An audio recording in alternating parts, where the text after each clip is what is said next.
Hello and welcome everyone in part 2 of how to combine Tunisian knit and Tunisian purl stitch in a diagonal effect. In the previous video I showed you how to do the first 4 rows of the pattern, and in this video I'm going to show you how to do the next 4 rows.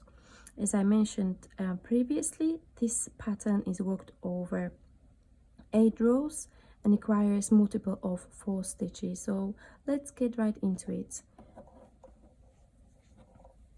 So in row 5, as I explained previously, now we are shifting the stitch pattern of 4 Tunisian and 4 knit stitches along the rows. So in row 4 we started with 2 Tunisian purl stitches, so in row 5 we will start with 3 Tunisian purl stitches. 1, 2, and 3, and then we are going to be working multiples of 4 in Tunisian knit stitch and 4 Tunisian purl stitches.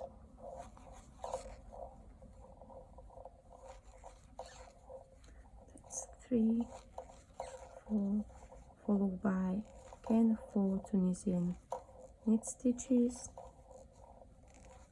4, and Tunisian purl stitches.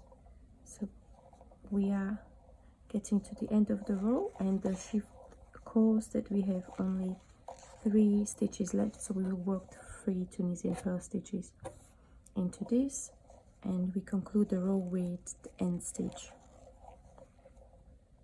As I mentioned previously, in the whole project, for every row we worked a standard return pass of chain 1, yarn over and pull through 2 loops.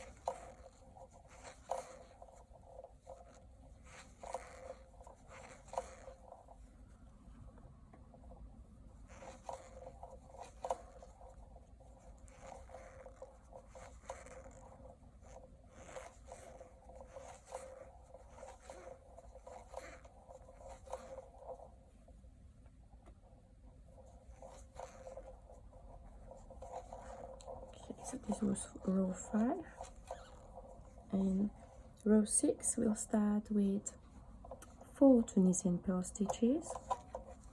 So we work 4 Tunisian purl stitches,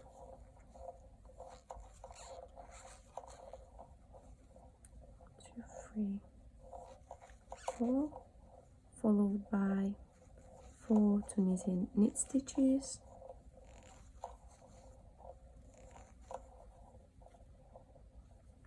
and 4 Tunisian purl stitches.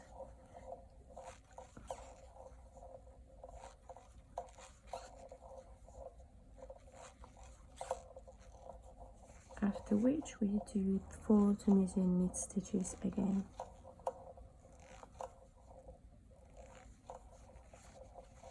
We are getting to the end. We have 2 stitches left, so we will work Tunisian purl stitches into the last 2 stitches.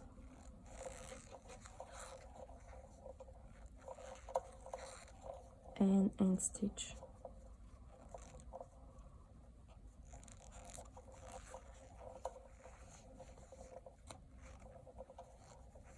We work standard return pass.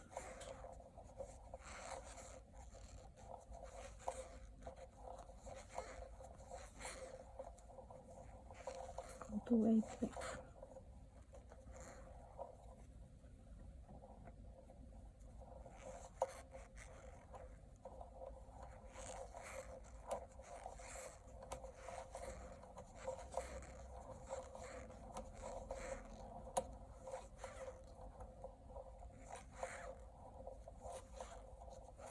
So we completed row 6, and now we are going to go into row 7.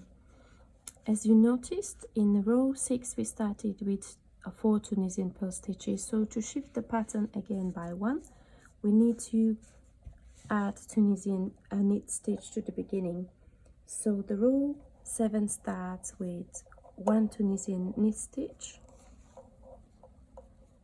followed by 4 Tunisian purl stitches and then we are continuing with the multiples of 4 purl stitches, alternating them all the way to the end of the row. So I just worked 4 Tunisian knit stitches,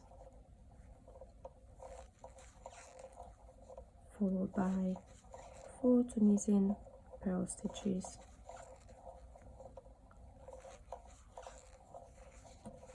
then again redo 4 Tunisian knit stitches,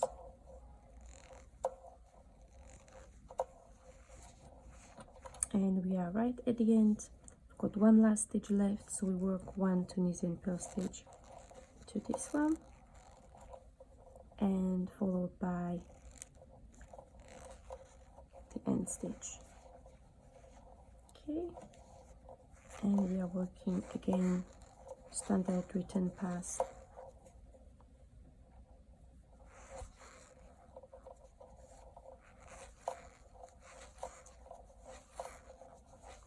to the end.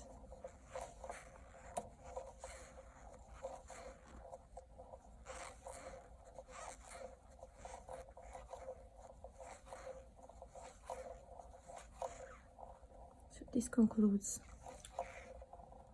row number 7, and we are going to now be working the very last row of this stitch pattern, the row 8.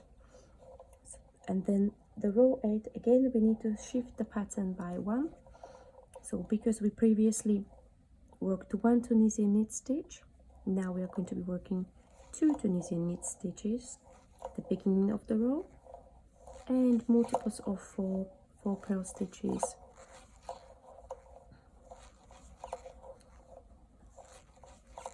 and 4 knit stitches in alternation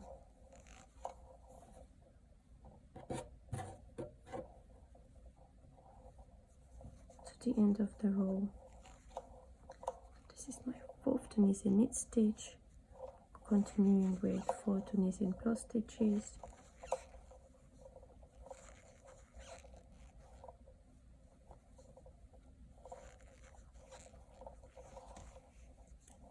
and 4 Tunisian knit stitches,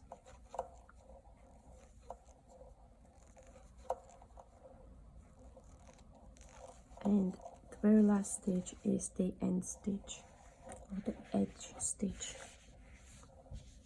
Okay, as you can see, the diagonal pattern is already forming. It's diagonal from right to left. Okay, and now we will work the last return pass of this stitch pattern.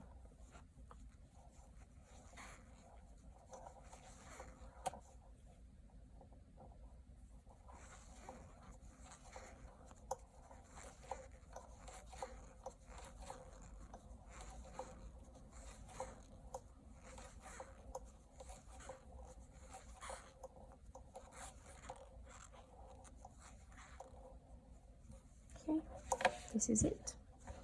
This is how you combine the Tunisian knit and Tunisian purl stitches in 8 row repeat to create a diagonal effect. Thank you very much for watching.